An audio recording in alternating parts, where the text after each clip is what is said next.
Pro-Culina പുതിയൊരു വീഡിയോയിലേക്ക് എല്ലാവർക്കും സ്വാഗതം. ഇന്ന് നമ്മൾ ചെയ്യാൻ പോകുന്ന ഒരു സ്പെഷ്യൽ ദോശയാണ് അടദോശ. അടദോശ എന്ന് പറയുമ്പോൾ വളരെ ഹെൽത്തി ആയിട്ടുള്ള നമ്മൾ സാധാരണ ഉണ്ടാക്കുന്ന ദോശകളിലേക്കാൾ കുറച്ചുകൂടി ഹെൽത്തി ആയിട്ടുള്ള കുട്ടികൾക്കും ഇവിടെ നമുക്കാണെങ്കിലും ഹെൽത്തി കുട്ടികൾക്ക് മാത്രമല്ലോ ഇവിടെ നമുക്കാണെങ്കിൽ പോലും വളരെ ഹെൽത്തി ആയിട്ടുള്ള ഒരു ദോശയാണ് നമ്മൾ ഉണ്ടാക്കാൻ പോകുന്നത്. അതിൻ്റെ ഒരു അഡ്വാൻറ്റേജ് എന്താണെന്ന് വെച്ച് കഴിഞ്ഞിട്ടുണ്ടെങ്കിൽ അത് പുളിപ്പിക്കുക, ഫെർമെൻറ്റേഷൻ എന്നുള്ള പരിപാടി നടക്കുന്നില്ല. അത് എപ്പോഴരയ്ക്കുന്നോ അപ്പം തന്നെ ചുടുക. അതിൻ്റെ കൂടെ നല്ലൊരു ചമ്മന്തി കൂടി, ഞാൻ ചുമന്ന ഉരുട്ട ചമ്മന്തി, കട്ട ചമ്മന്തി അല്ലേ, അതും കൂടി ഉണ്ടാക്കുന്നുണ്ട്. അപ്പോൾ അതെങ്ങനെ ഉണ്ടാക്കുന്നു എന്നുള്ള കാര്യം ഞാൻ വീഡിയോയിൽ കാണിക്കാം. പോകാം വീഡിയോയിലേക്ക്. നമ്മൾ അടദോശ ഇന്ന് ഉണ്ടാക്കാൻ പോകുന്ന അടദോശയാണ്. അടദോശ ഉണ്ടാക്കാനായിട്ട് നമ്മൾ ഒരു രാത്രി മുഴുവൻ കുതിർത്തി വെച്ചിട്ടുള്ള ഇൻഗ്രീഡിയൻസ് ആണ് ഈ ഇരിക്കുന്നത്. അതിനകത്ത് 1 കപ്പ് പച്ചരി ഉണ്ട്, അതിനകത്ത് 1/2 കപ്പ് ഉഴുന്ന്, പിന്നെ അതോട് കൂടിയിട്ട് 1/2 കപ്പ് ചെറുപയർ പരിപ്പ് ചേർത്തിട്ടുണ്ട്, പിന്നെ 2 സ്പൂൺ ഉലുവ, പിന്നെ അതിനകത്ത് ചേർത്തിരിക്കുന്ന ഒരു 1/4 കപ്പോളം സാമ്പാർ പരിപ്പ് അഥവാ തുവരപ്പരിപ്പ്, ഇതെല്ലാം. പിന്നെ അതിനകത്തേക്ക് എരിവിന് ആവശ്യമായിട്ടുള്ള 10-12, അത് നമ്മളുടെ എരിവ് എത്ര വേണം എന്നുള്ളത് നോക്കിയിട്ട് നിങ്ങളുടെ ആവശ്യത്തിനുള്ള എരിവിനുള്ള മുളക് ഉപയോഗിക്കാം. അപ്പോൾ ഇത്രയും ഒരു ഓവർനൈറ്റ് മുഴുവൻ കുതിർത്തി വെച്ചതിന് ശേഷം എടുത്തു വച്ചിരിക്കുന്നതാണിത്. പിന്നെ നമ്മൾ അതിനകത്തേക്ക് ആവശ്യത്തിന് ചേർക്കുന്നതാണ് ഉപ്പ്.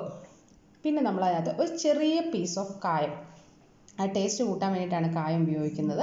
ഇത് നന്നായിട്ട് മിക്സിയിൽ തരിതരിപ്പായിട്ട്, വളരെ ഫൈൻ പേസ്റ്റ് എന്ന് ഞാൻ പറയില്ല, തരിതരിപ്പായിട്ട് അരച്ചെടുക്കണം. ഇതെല്ലാം കൂടി ഉപ്പും കൂടെ ചേർത്ത് വേണം നമ്മൾ അരയ്ക്കാനായിട്ട്. അരച്ചെടുത്തതിന് ശേഷം നമുക്ക് ഇതിൻ്റെ കൂടെ കഴിക്കാനുള്ളൊരു ചമ്മന്തിയാണ് കേട്ടോ. അത് നമ്മളുടെ ഉരുട്ട് ചമ്മന്തി എന്ന് വെച്ചിട്ടുണ്ടെങ്കിൽ വെള്ളമില്ലാതെ കട്ട ചമ്മന്തി ആയിട്ടിരിക്കും. കട്ട ചമ്മന്തിയാണ് ഇതിൻ്റെ കൂടെ ഉണ്ടാക്കുന്നത്. ആദ്യം ഇത് അരച്ചതിന് ശേഷം കട്ട ചമ്മന്തി ഉണ്ടാക്കുന്ന രീതിയിൽ ഞാൻ പറഞ്ഞുതരാം. ആസ് യൂഷ്വൽ നമ്മളിത് അരയ്ക്കാനുള്ള ജാറിലേക്ക് ഇത് നോക്കുക, ഒറ്റ പ്രാവശ്യം അരഞ്ഞെടുക്കുമെന്ന് നോക്കുക. ഇല്ലാന്നുണ്ടെങ്കിൽ 2 തവണയായിട്ട് അരച്ചെടുക്കുക. 2 തവണയായിട്ട് അരയ്ക്കാൻ പറ്റുള്ളൂ. നമ്മളിതിനകത്തേക്ക് ആവശ്യമുള്ള പറ്റുന്ന അത്രയും നമ്മളുടെ ഇതെല്ലാം ചേർത്തു. ഇതിനി തരിതരിപ്പായിട്ട് നമുക്കൊന്ന് അരച്ചെടുക്കണം.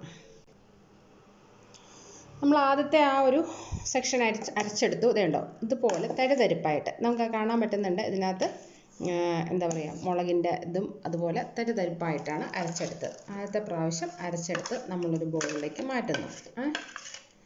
ഇനി ഇതുപോലെ തന്നെ നമ്മൾ രണ്ടാമത്തെ എടുത്തു വച്ചിരിക്കുന്ന രണ്ടാമത്തെ കൂട്ടും. ഇത് ഒരിക്കലും പുളിപ്പിച്ച് കഴിക്കുന്ന ദോശയല്ല.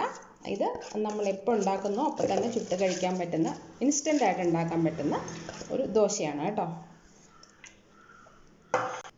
ഇനി നമ്മളിതിനകത്ത് എടുത്തു വച്ചിരിക്കുന്ന നമുക്ക് ആവശ്യമുള്ള ഉപ്പ് ചേർത്തു. അതുപോലെ തന്നെ കായം, നിങ്ങളുടെ കയ്യിൽ കായപ്പൊടിയാണ് ഉള്ളതെങ്കിൽ കായപ്പൊടി ചേർക്കാം.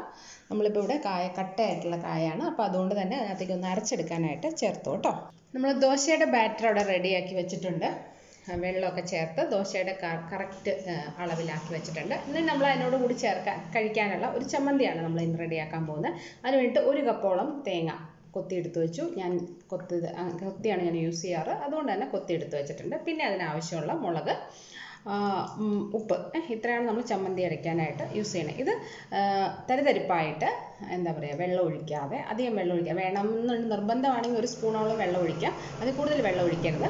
കട്ട ചമ്മന്തിയാണ് ഇതിൻ്റെ ഒരു കോമ്പിനേഷൻ. അപ്പോൾ അതുകൊണ്ട് ഇത് നന്നായിട്ട്, ഇതിനിപ്പോൾ ചുവന്ന മുളക് വേണ്ട എന്നുള്ളവർക്ക് കാന്താരി മുളകോ പച്ചമുളകോ ചേർത്ത് വൈറ്റ് കളറിലെ ചമ്മന്തി ഉണ്ടാക്കിയെടുക്കാം കേട്ടോ. നമ്മളിതിനെപ്പോഴും ചുവന്ന ചമ്മന്തിയാണ് ഞാൻ പ്രിഫർ ചെയ്യുന്നത്, അതുകൊണ്ട് ഞാൻ ചുവന്ന ചമ്മന്തി ഉണ്ടാക്കുന്നു. അരച്ചെടുത്തിട്ട് ബാക്കി നമുക്ക് എല്ലാം മിക്സ് ചെയ്യാം. നമ്മളങ്ങനെ നല്ല ദോശയ്ക്കുള്ള ചമ്മന്തി തരിതരിപ്പായിട്ട് അരച്ചെടുത്തു. അരഞ്ഞിട്ടുണ്ടോ എന്ന് ചോദിച്ചാൽ അരഞ്ഞിട്ടുണ്ട്. എന്നാൽ ഒരുപാട് അങ്ങ് അരഞ്ഞിട്ടുണ്ടോ എന്ന് വെച്ചാൽ ഇല്ല കേട്ടോ.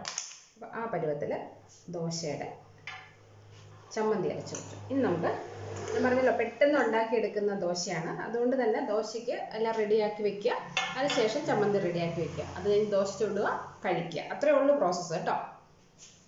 നമ്മൾ ദോശയുടെ ബാറ്റർ നന്നായിട്ടെന്ന് വെച്ചിട്ടുണ്ടെങ്കിൽ ഫൈനായിട്ടല്ല, എന്നാൽ പോലും കുറേശ്ശെ തരിയൊക്കെ ആയിട്ട് നമ്മളിതിനകത്ത് അരച്ചു വെച്ചതിന് ശേഷം നമ്മൾ ഇതിനകത്തേക്ക് നോക്കുക, ഇതിനകത്ത് ഉപ്പുണ്ടോ എന്നുള്ള കാര്യം ഒന്ന് കറക്റ്റാണോ എന്ന കാര്യം ഒന്ന് നോക്കുക. പിന്നെ നമ്മൾ ഇതിനകത്തേക്ക് ആഡ് ചെയ്യുന്നത് കുറച്ച് കറിവേപ്പില ചെറുതായിട്ടൊന്ന് അതിനകത്തൊരു ടേസ്റ്റും അതിൻ്റെ ഒരു മണവും കൂടെ കിട്ടാൻ വേണ്ടിയിട്ടാണ് കറിവേപ്പില ചേർക്കുന്നത്. അതുകൊണ്ട് ചെയ്തതിന് ശേഷം നന്നായിട്ട് നമുക്കിതൊന്ന് ചുട്ടെടുക്കാം. കുറച്ച് കറിവേപ്പില എടുത്ത് ചെറുതായിട്ട് അതിനകത്തേക്ക് പിച്ചിടുകയോ കട്ട് ചെയ്തിടുകയോ എന്താ നിങ്ങളുടെ സൗകര്യം എന്ന് വെച്ചിട്ടുണ്ടെങ്കിൽ ചേർത്തിടുക. ഇത് കറിവേപ്പിലയുടെ ആ ഒരു രുചി കിട്ടാൻ വേണ്ടിയിട്ടാണ്. ലാസ്റ്റ് അരയ്ക്കുന്നില്ല കേട്ടോ നമ്മൾ ഇതിനകത്തേക്ക്. അപ്പോൾ അതങ്ങനെ ഒന്ന് കിടക്കുകയും ചെയ്യും ദോശയിൽ. അങ്ങനെ നമ്മളുടെ അടദോശയുടെ ബാറ്റർ റെഡിയായി. നമ്മൾ ദോശയ്ക്ക് വേണ്ടിയിട്ടുള്ള ചുടാനുള്ള പാൻ എടുത്ത് വെച്ചു. നമ്മളൊന്ന് ചൂടാക്കുക. അതിനുശേഷം നമ്മളുടെ ഇതിനകത്ത് ആവശ്യത്തിനുള്ള മാവ്, ഒരു തവിയോ 1.5 തവിയോ എന്ന് വെച്ചിട്ടുണ്ടെങ്കിൽ നമുക്ക് മാക്സിമം അത് പരത്തിയെടുക്കാൻ ശ്രമിക്കാം കേട്ടോ.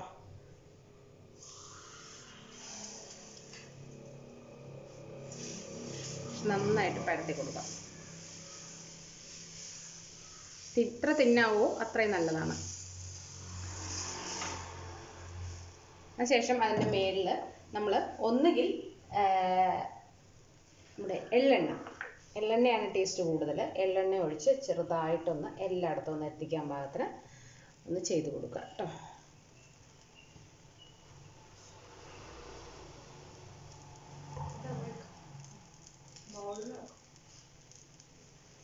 ഒന്ന് ഡ്രൈ ആയിട്ട് 2 വശവും നന്നായിട്ട് മുരിഞ്ഞ് കിട്ടണം.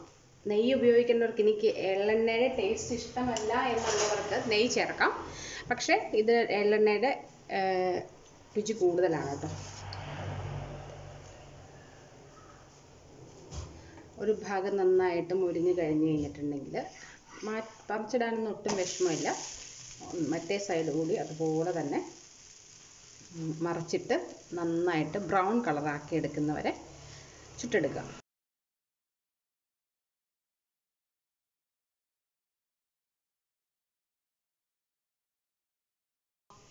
അങ്ങനെ നമ്മളുടെ അടദോശ ഇവിടെ റെഡി ആയിക്കൊണ്ടിരിക്കുകയാണ് കേട്ടോ.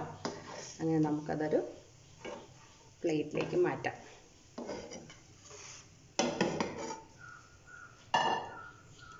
അങ്ങനെ നമ്മളൊരു പ്ലേറ്റിലേക്ക് മാറ്റി അടദോശ. മന്തിയും ആദ്യം മേശിൽ കൊടുക്കാം കേട്ടോ.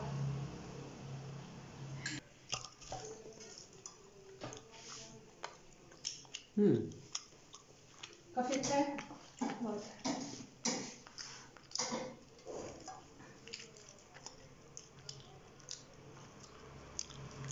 चमड़ी का टेस्ट हमेशा ऐसा ही होता है क्या? हाँ हाँ अलग ये मैं बात भക്ഷണം കഴിച്ചില്ല എന്ത് മധുവാ? अच्छा hello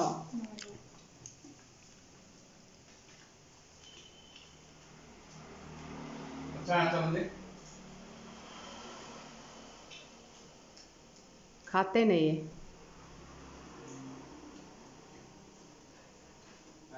By the way, this is the first time sister is eating samandi. The subject